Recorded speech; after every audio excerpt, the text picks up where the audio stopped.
संत मत सार। आत्मा और परमात्मा में प्रेम का स्वाभाविक संबंध है। प्रेम की अपनी भाषा है। जब इस प्रेम का संकेत दूसरों को देना हो तो भाषा का प्रयोग करना पड़ता है और तब शब्दों या नामों का क्रम शुरू हो जाता है। परमात्मा के भक्त उस प्रभु के प्रेम के गीत गाते हैं। वे अपने प्रियतम का अनेक नामों से गुणगान करते हैं। कुरान शरीफ में उसके 99 नाम रखे गए हैं। गुरु गोबिंद सिंह जी ने जाप साहिब में उसको 1000 से अधिक नामों से याद किया है।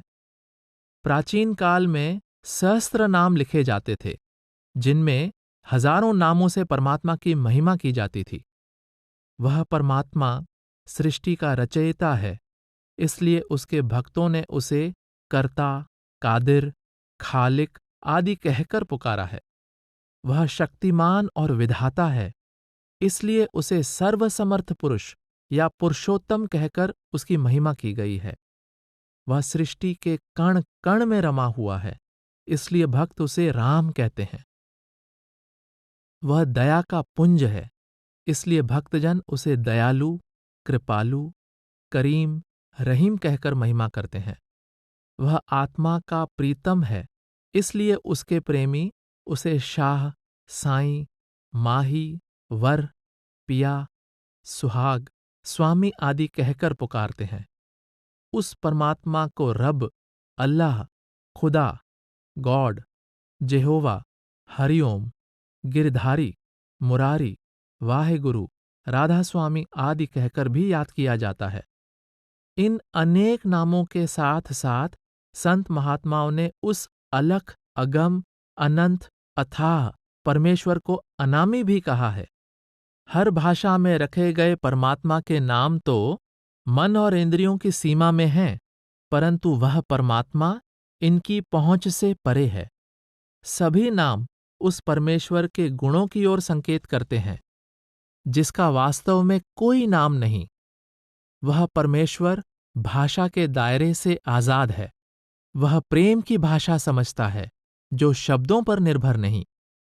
परमात्मा अनादि है और आत्मा का परमात्मा से प्रेम भी अनादि है, पर परमात्मा के अनंत गुणों के आधार पर रखे गए उसके सभी नाम समय और स्थान की सीमा में बंधे हुए हैं।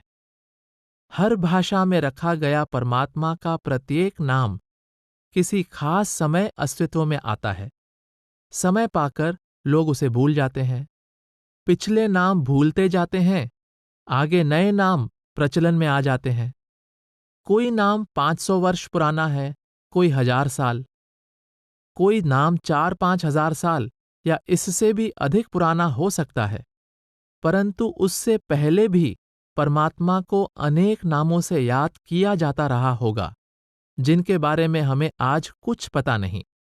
कोई ऐसा समय भी आ सकता है कि जिन नामों से हम आज परमात्मा को याद करते हैं, उनको लोग भूल जाएं और अपने प्यार में अन्य अनेक नामों से उस प्रियतम को पुकारें, क्योंकि वह प्रियतम अमर है और उसके लिए आत्मा का प्रेम भी अमर है। ऐतिहासिक दृष्टि से राधा स्वामी नाम पहली बार आगरा के परम संत स्वामी शिवदयाल सिंह जी द्वारा प्रचलित किया गया। यह नाम लगभग 150 वर्ष पुराना है। अनेक महात्माओं ने परमात्मा को स्वामी कहकर पुकारा है। स्वामी जी महाराज ने स्वामी के पहले राधा शब्द लगा दिया। स्वामी का अर्थ मालिक या पति है और राधा का अर्थ सुरत यानी आत्मा है। इस प्रकार राधा स्वामी का अर्थ आत्मा का स्वामी अर्थात परमात्मा है। स्वामी जी महाराज ने आदि सुरत को राधा और आदि शब्द को उसका स्वामी कहा है। आप फरमाते हैं, राधा आदि सुरत का नाम, स्वामी आदि शब्द निज धाम। सुरत शब्द और राधा स्वामी दोनों नाम एक कर जानी। सुरत शब्द संग करे बिलास, यों राधा स्वामी ढिंग बास। राधा स्वामी दो कर जान, होए एक सतलोक ठिकान। आपके अनुसार राधा वह आदि सुरत है जो रचना के समय निज धाम सतलोक से मृत्युलोक में उतरी थी। स्वामी वह आदि शब्द यानी परमात्मा है जिसका निज देश सतलोक है। सतलोक से नीचे उतरी सुरत रूपी राधा और शब्द रूपी स्वामी एक दूसरे से अलग हैं, पर आत्मा के सतलोक में पहुंचने पर दोनों एक हो जाते हैं। दूसरे शब्दों में राधा और स्वामी आपस में अभेद हो जाते हैं। इस प्रकार राधा स्वामी शब्द एक ओर तो परमात्मा के वर्णात्मक या गुण सूचक नाम के तौर पर और दूसरी ओर सबसे ऊंचे रूहानी मंडल के लिए प्रयोग किया जाने लगा। यद्यपि राधा स्वामी शब्द लगभग 150 वर्ष पुराना है, लेकिन आत्मा और परमात्मा का रिश्ता और उनके मिलाप का मार्ग अनादिकाल से एक ही चला आ रहा है। परमात्मा से मिलाप करने का मार्ग परमात्मा ने खुद बनाया है। परमात्मा ने मनुष्य की रचना करते समय स्वयं उसके अंदर वह मार्ग रच दिया जिस पर चलकर जीव सहज ही उससे मिलाप कर सकता है। यह मार्ग सत्पुरुष राधा स्वामी यानी परमात्मा का अपना ही रचा हुआ है। इसलिए इसको राधा स्वामी मार्ग या राधा स्वामी का उपदेश भी कहा जाता है। परमात्मा से मिलाप की उस अनादि युक्ति को संसार में पूर्ण संत सतगुरु प्रकट करते हैं, इसलिए इसे संत मार्ग, संत मत या गुरुमत भी कहा है। गुरु अर्जुन देव जी कहते हैं, मार्ग प्रभ का हर किया संतन संग जाता। आप जी आगे फरमाते हैं, संत का मार्ग तरम की पौड़ी। गोस्वामी तुलसीदास ने परमात्मा की प्राप्ति के सच्चे मार्ग को संत मत कहा है। इहां न पक्षपात कछु राखहूं, वेद पुराण संत मत भाषऊं। वेद पुराण संत मत एहू, सकल सुकृत फल राम सनेहू। आपने ज्ञान मार्ग और भक्ति मार्ग की तुलना करते हुए भक्ति मार्ग को संत मत का नाम दिया है, जिसमें नाम की भक्ति द्वारा मुक्ति प्राप्त करने की युक्ति सिखाई जाती है। इस युक्ति का आधार हर जीव के अंदर कार्यशील परमात्मा का सच्चा शब्द यानी नाम है। इसलिए इसको शब्द मार्ग, नाम मार्ग, सुरत शब्द मार्ग या सुरत शब्द योग भी कहा जाता है। वर्तमान समय में इस उपदेश को राधा स्वामी मार्ग, राधा स्वामी मत या राधा स्वामी का उपदेश कहा जाने लगा है। इस प्रकार उपदेश राधा स्वामी, संत मत, शब्द मार्ग या सुरत शब्द योग का ही पर्यायवाची है। मूल रूप में यह उपदेश प्राचीन या अनादि है, पर स्वामी जी महाराज के आने के बाद इसे एक नया नाम मिल गया। मध्यकाल में कबीर साहब, गुरु रविदास जी, गुरु नानक देव जी तथा अन्य संतों ने भी इसी साधन और मार्ग का प्रचार किया था। समय के साथ साथ लोग उन संतों के उपदेश को भूलकर अनेक प्रकार के कर्मकांड में प्रवृत्त हो गए। स्वामी जी महाराज ने शब्द मार्गी संतों के अनादि मार्ग को पुनः प्रचलित किया।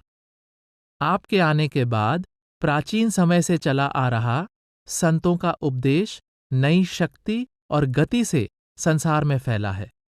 इसलिए इस पुस्तक में आपके जीवन और वाणी के आधार पर इस उपदेश के विभिन्न अंगों को प्रकट करने का प्रयत्न किया गया है।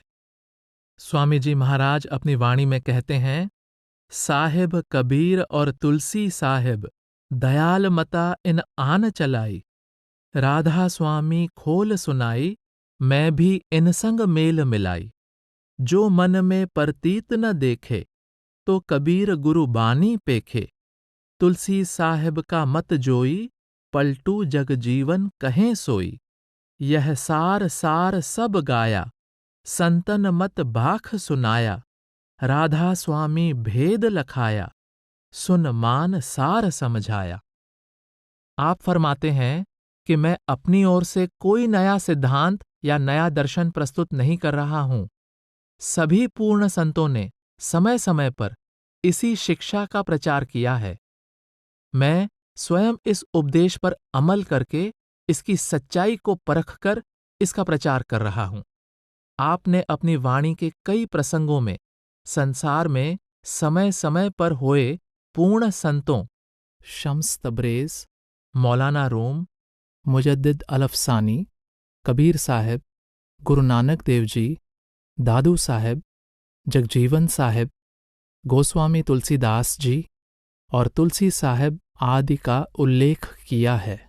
आपने फरमाया है कि जिस उपदेश का इन पूर्ण संतों ने प्रचार किया था, मैं भी उसी का प्रचार कर रहा हूँ। उपदेश चाहे पुराना है, पर इसको स्वामी जी महाराज ने अपनी निजी प्राप्ति और अनुभव के आधार पर नए सिरे से प्रस्तुत किया है। स्वामी जी महाराज ने अनेक संतों की महिमा की है। आप अपने सत्संग में कबीर साहब, गुरु नानक देव जी और तुलसी साहब की वाणी की व्याख्या किया करते थे। गुरु अर्जुन देव जी ने आदि ग्रंथ में गुरु साहिबान के अलावा अन्य बहुत से संत महात्माओं की वाणी शामिल की है। बाइबल में कई पैगंबरों का कलाम दर्ज है। दादू साहब के शिष्यों ने सरबंगी यानी सरवंगी ग्रंथ में अनेक महात्माओं की वाणी शामिल की। हम लोग शरीयत के प्रभाव के कारण अपने धर्म को बड़ा, विशेष और परमात्मा की खास बख्शिश का अधिकारी सिद्ध करने की कोशिश करते हैं, जबकि जिन संत महात्माओं के नाम की ओट लेकर हम ऐसा करना चाहते हैं, वे संत दूसरे संतों की महिमा करते हैं और हर संत की वाणी को संपूर्ण जगत के लिए कल्याणकारी बताते हैं। राधा स्वामी मत कोई अलग धार्मिक फिरका या संप्रदाय नहीं है, न ही यह कोई सामाजिक, जातीय या राजनीतिक संगठन है। इसका संबंध किसी एक धर्म से भी नहीं है, बल्कि प्रत्येक धर्म के लोग इससे एक जैसा लाभ प्राप्त कर सकते हैं। इसमें किसी एक देश या धर्म में हुए संतों को छोटा और दूसरे देश या धर्म में हुए संतों को बड़ा सिद्ध करने का प्रयत्न नहीं किया जाता। न ही किसी एक महात्मा की वाणी को अधिक या दूसरे की वाणी को कम सम्मान दिया जाता है। इसमें सभी देशों, जातियों और समय में हुए पूर्ण संतों के उपदेश का समान आदर करते हुए जीव को इससे लाभ उठाने की प्रेरणा दी जाती है और साथ ही अपने समय के संत सतगुरु से अमली रूहानी मार्ग की युक्ति प्राप्त करने पर बल दिया जाता है। उपदेश राधा स्वामी में पूर्ण संतों के द्वारा समय समय पर दोहराए गए इस सिद्धांत पर बल दिया गया है कि परमात्मा से बिछुड़ी आत्मा उस परमात्मा से मिलकर ही सच्चा और स्थायी आनंद प्राप्त कर सकती है और सदा के लिए आवागमन के बंधनों से मुक्त हो सकती है। परमात्मा से मिलाप करने के लिए इसे कोई बाहरी साधन, कर्मकांड या शरीयत अपनाने की आवश्यकता नहीं है। आत्मा भी अंदर है, परमात्मा भी अंदर है। परमात्मा से मिलने का साधन और मार्ग भी अंदर है। यह साधन और मार्ग परमात्मा ने स्वयं हर जीव के शरीर के अंदर रखा हुआ है। परमात्मा से मिलने के अलग अलग मार्ग न तो पहले हुए हैं और न आगे कभी हो सकते हैं। संसार में अनेक प्रकार के कर्मकांड प्रचलित हैं।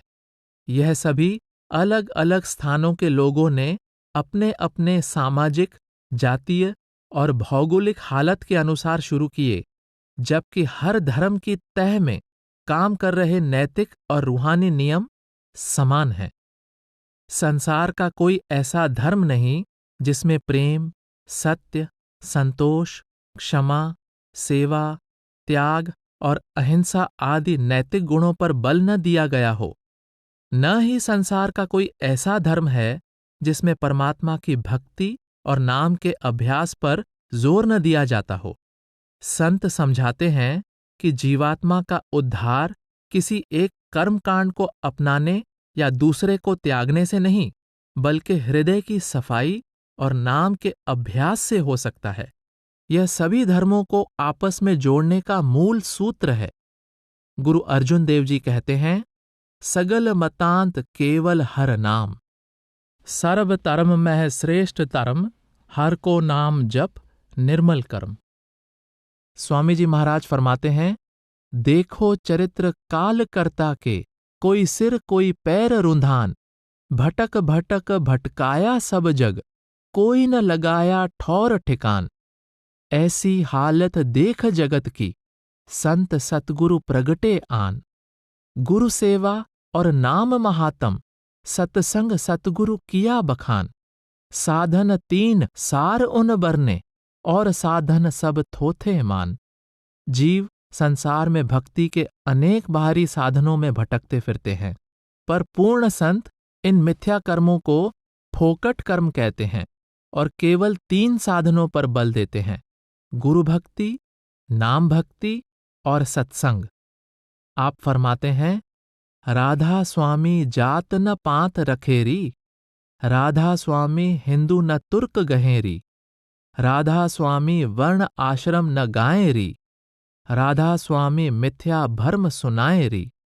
संत सतगुरु मानवता को किसी रंग रूप, हिंदू मुस्लिम सिख ईसाई के भेदभाव में नहीं उलझाते, न ही वे जगत को वर्णों और आश्रमों के कठोर बनावटी बंधनों में बांधते हैं।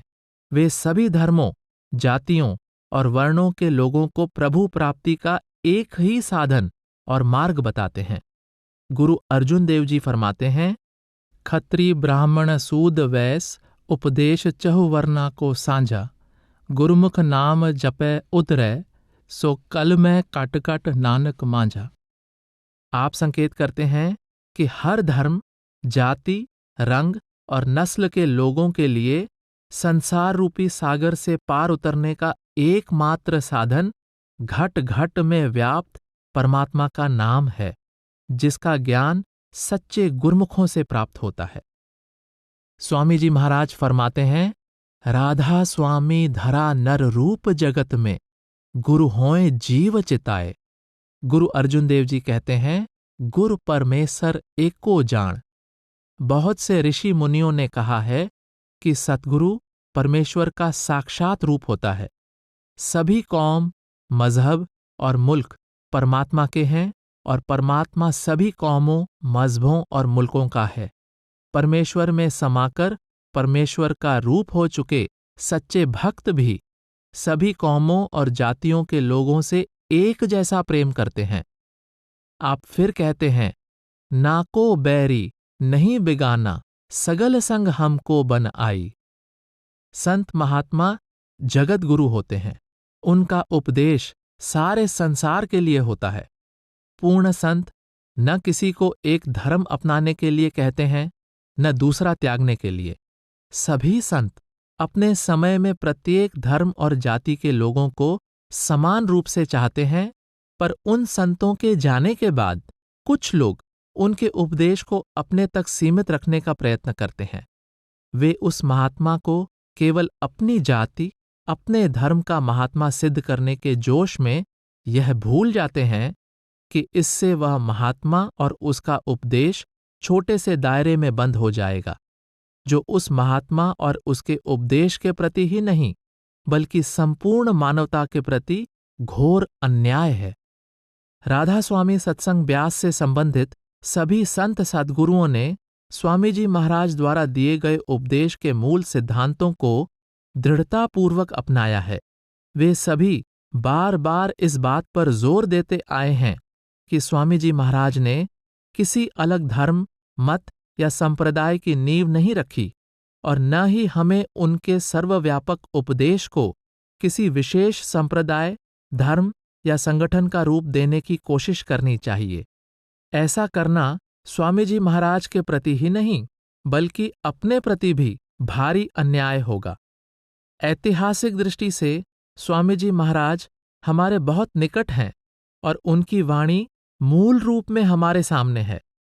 हमें निष्पक्ष और उदार हृदय से उनके उपदेश को और उनके उपदेश के आधार पर दूसरे संतों के उपदेशों के सार को भी समझने का प्रयत्न करना चाहिए।